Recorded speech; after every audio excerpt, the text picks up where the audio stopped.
Hi, welcome to the Silver Spleen. As part of our year-end review, here are some movies that I enjoyed this year. These aren't the best, but they're definitely not the worst either. I'd recommend watching any of these movies legally. They're not in any particular order, so please don't think I'm ranking them. Kung Fu Jungle from director Teddy Chen stars Donnie Yen, a man with the most dedicated fans in history, judging by some of the comments I get on my reviews of his films.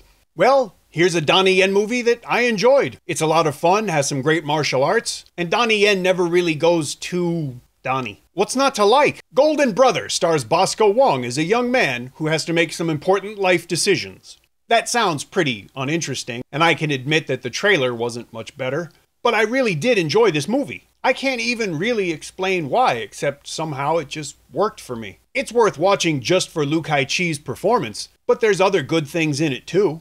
That's not a veiled reference to Rose Chan's cleavage, but it could be. Speaking of cleavage, Flirting in the Air is a Wong Jing movie that is everything a Wong Jing movie is supposed to be. Silly, risque, occasionally in bad taste, stuffed with jokes, and if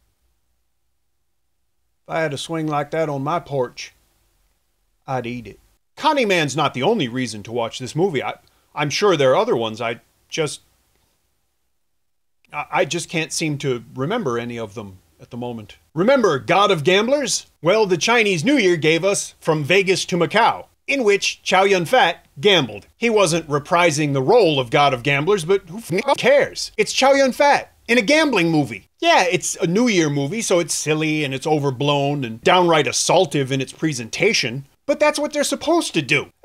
Chow Yun-fat, gambling, watch it. Dot to Dot is an independent film that probably didn't cost very much to make, but that's just one reason it's so impressive. It's a quiet, contemplative movie about local identity and life, and I really enjoyed it much more than I expected to. The cast, including Moses Chan and Yum Yum Shaw, are excellent, as is the cinematography, the story, and the very subtle but very effective use of CGI. The last film I'd recommend is also a movie that I can make less than no claim to objectivity about. Sifu vs. Vampire is a Wong Jing movie starring Yun Bu and Ronald Chang and Philip M. And it's about vampires. You know, Gung Si. And I'm in it for about 3 minutes. I literally say 2 words, so your suffering will be brief. But I'll recommend the movie because to me, it was a fun update to the Gung Si comedy. And I really enjoyed the way they used CGI to kind of put a modern sheen on a lot of the traditional special effects that we've seen in classic vampire movies.